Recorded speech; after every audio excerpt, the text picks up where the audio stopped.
Good morning student.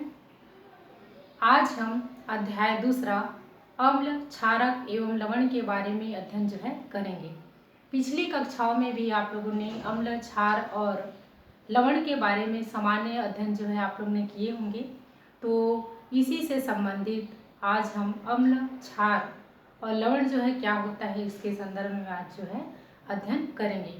तो सबसे पहले हम समझते हैं कि अम्ल, क्षार है ना क्या होते हैं। दैनिक जीवन में आप लोगों ने देखे होंगे कि बहुत सारे पदार्थ है ना खाद्य पदार्थ के रूप में हम लोग क्या करते हैं, उपयोग करते हैं। जिसमें आप लोगों ने देखे होंगे कि कुछ पदार्थ क्या होते हैं, खट्टे होते हैं, कुछ पदार्थ क्या होते हैं, मीठे होते हैं, और कुछ पदार्थ क्या होते हैं, नमकीन होते हैं। इस प्रकार से मतलब क्या होता है, ये जो भी दैनिक जीवन में हम भोज्य पदार्थ उपयोग में लाते हैं वे क्या होते हैं, उनके जो स्वाद होते हैं अलग अलग प्रकार के मतलब होते हैं।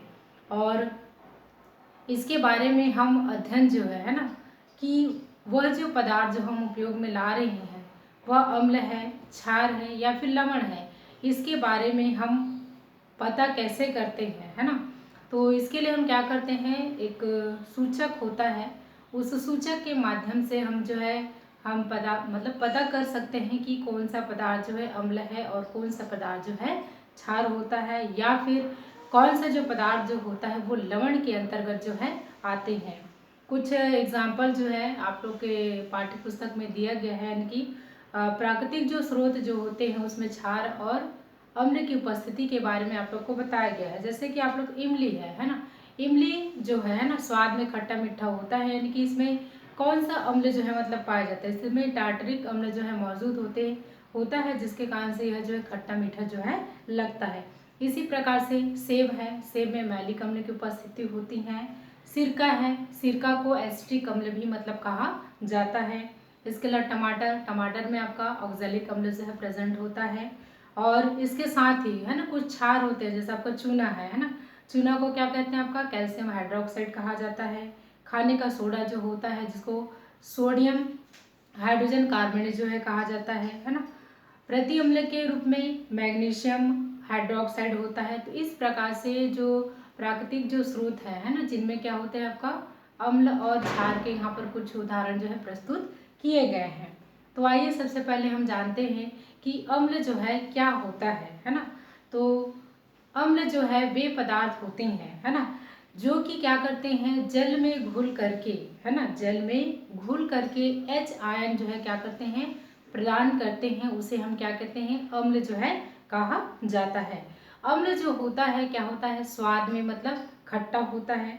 जैसे आप लोग बहुत सारे फल जो खाते हैं, जैसे आपका सेब है, अंगूर है, संतरा है, सभी में आप लोग ने देखे होंगे कि उनका स्वाद अलग अलग होता है ना। किसी कोई मतलब खट्टा होता है, किसी में खट्टे के साथ में मीठापन होता है। तो इस प्रकार से हम जितने भी फल उपयोग करते हैं है ना, सभी क्या होते हैं, अम्ल की श्रेणी में आते हैं।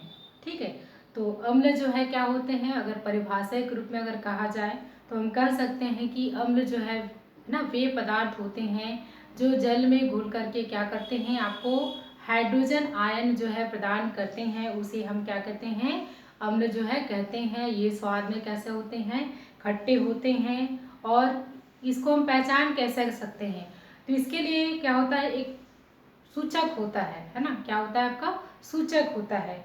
यदि हम क्या करते हैं, जो सूचक होता है, यानी कि अम्ल को पहचान के लिए हम लोग क्या करते हैं, हम लोग नीले रंग का है ना लिटमस पत्र लेते हैं। क्या करते हैं, नीले रंग का लिटमस पत्र लेते हैं, जो कि है ना किसी भी अम्ल में क्या करते हैं, जब उसको डुबाया जाता है तो उसका रंग कैसे हो जाता है, आपका लाल हो जाता है ना।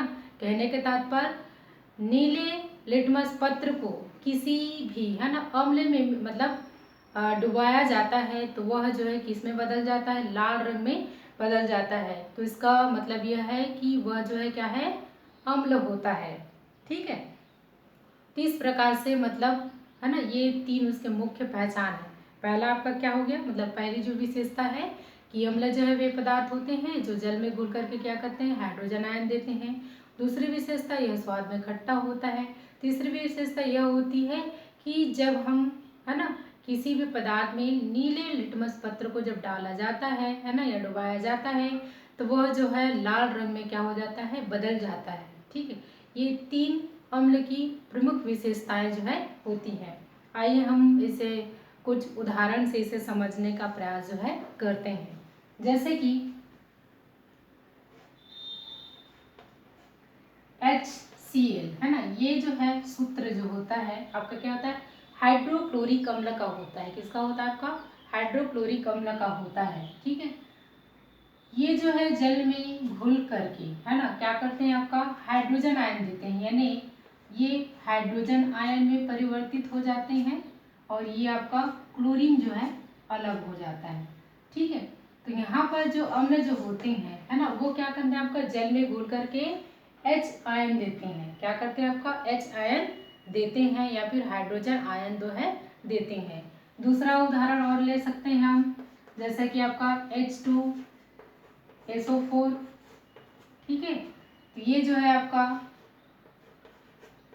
2H आयन में यानी 2 हाइड्रोजन आयन में, और ये आपका SO4 सल्फेट आयन में क्या होते हैं, ये परिवर्तित होते हैं। तो यहाँ पर आपको ध्यान देना है क्या, कि अम्ल जो होता है क्या करता है, आपका जल में घुल करके क्या करते हैं, आपका हाइड्रोजन आयन जो है प्रदान करते हैं, जिसे हम क्या कहते हैं, अम्ल जो है कहते हैं। ठीक है, ये था उसका कुछ उदाहरण। उसके बाद हम चलते हैं क्षार के बारे में, है ना। क्षार जो है मतलब वे पदार्थ होते हैं जो कि क्या करते हैं, जल में घुल करके है ना, जल में घुल करके क्या करते हैं, आपका OH आयन जो है प्रदान करते हैं। क्या करते हैं, आपका OH आयन जो है प्रदान करते हैं, जिसे हम क्या कहते हैं, क्षार जो है कहते हैं। क्षार की दूसरी विशेषता ये होती है कि क्षार जो है कैसा होता है, चिकना होता है। तीसरा होता है कि जब क्षार में है ना क्या करते हैं, आपका किसी भी क्षार में जब लाल लिटमस पत्र को जब डुबाया जाता है तो वह जो है नीले रंग में परिवर्तित हो जाता है। ये क्षार की तीसरी प्रमुख विशेषता होती है। तो इस प्रकार से हम अम्ल और क्षार की विशेषता के आधार पर हम उसकी पहचान जो है आसानी से कर सकते हैं। ठीक है, एक बार और बता देते हैं आपको। क्षार जो है वे पदार्थ होते हैं जो जल में घुल करके OH आयन जो है प्रदान करते हैं, उसे हम क्या कहते हैं, क्षार जो है कहते हैं। दूसरी विशेषता है कि क्षार जो है कैसा होता है, चिकना होता है। तीसरी विशेषता होती है जब लाल लिटमस पत्र को है ना किसी भी क्षारीय पदार्थ में जब डुबाया जाता है तो वह नीले रंग में क्या हो जाता है, आपका परिवर्तित हो जाता है। इस प्रकार से हम क्या कर सकते हैं, क्षार की पहचान जो है कर सकते हैं। आइए हम इसका कुछ एग्जाम्पल जो है देखते हैं। क्षार के अंतर्गत NaOH ये आपका क्षार होता है। ये जो है ना जल में घुल करके क्या करते हैं, आपका OH आयन प्रदान करते हैं। क्या प्रदान करते हैं, OH आयन प्रदान करते हैं, फिर या फिर हाइड्रोक्सिल समूह जो है क्या करते हैं, प्रदान जो है करते हैं। ठीक है, ये सोडियम आपका धन आयन होता है। उसी प्रकार से Ca ये ठीक है, कैल्शियम हाइड्रोक्साइड, इसमें भी यहाँ पर आप देखेंगे ये OH आयन 2 है तो सामने 2 लगा दीजिए, ये कैल्शियम धन आयन। ठीक है, तो इस प्रकार से क्षार जो है ना क्या करता है, आपका जल में घुल करके OH आयन जो है प्रदान करते हैं। क्या करते हैं, OH आयन प्रदान जो है करते हैं। ठीक है, ये दोनों जो है आपका अम्ल के उदाहरण हैं और ये जो दोनों जो है आपका क्षार का उदाहरण है। इस प्रकार से मतलब इन उदाहरणों के माध्यम से आप अम्ल और क्षार की पहचान जो है आसानी से कर सकते हैं, है ना, जो कि प्रमुख विशेषताएं होती है। ठीक है, तीसरा हम पढ़ते हैं लवण के बारे में कि वास्तव में लवण जो है क्या होता है ना, क्या होता है लवण जो है, कहना चाहिए कि लवण में है ना क्या होता है कि लवण जो है ना उसको हम परिभाषा के रूप में कैसे प्रदर्शित कर सकते हैं, लवण वे आयनिक यौगिक होते हैं है ना, जिनमें क्या करते हैं एक भाग जो है क्या होता है आपका धनावेशित तथा दूसरा भाग जो है क्या होता है आपका ऋण आवेशित होता है। ठीक है, ध्यान से सुनेंगे। लवण वे यौगिक होते हैं जिनमें एक भाग जो है क्या होता है आपका धनावेशित तथा दूसरा जो भाग जो होता है क्या होता है ऋण आवेशित होता है। इसमें धनायन और ऋण आयन दोनों की संख्या समान होती है ना। अतः लवण जो है क्या होते हैं हमेशा विद्युत उदासीन होते हैं। क्या होते हैं? विद्युत उदासीन जो है होते हैं। ठीक है, तो यहाँ पर हम देखते हैं लवण के बारे में। ठीक है, लवण में है ना एग्जाम्पल आपका आता है NH4NO3। ठीक है, अब यहाँ पर आप देखेंगे कि इसमें हमने अभी बताया कि एक भाग जो है क्या होता है आपका धनावेशित होता है और दूसरा भाग क्या होता है आपका ऋण आवेशित भाग होता है। यहाँ पर आप देखेंगे NH4 धन आवेशित है ना और NO3 ऋण आवेशित भाग होता है। ठीक है, तो अभी हमने परिभाषा में आप लोग के बताया कि लवण जो है वे आयनिक यौगिक होते हैं है ना, जिसमें एक भाग जो है क्या होता है धनावेशित और दूसरा जो भाग जो होता है क्या होता है ऋण आवेशित होता है। और इसमें जो धनायन और ऋण आयन है ना दोनों की संख्या क्या होती है समान होती है। यहाँ पर भी एक है और यहाँ पर भी कितना है एक है ना। धनायन और ऋणायन की संख्या क्या होती है समान होती है। इस कारण से है ना लवण कैसे होते हैं आपका विद्युत उदासीन जो है होते हैं।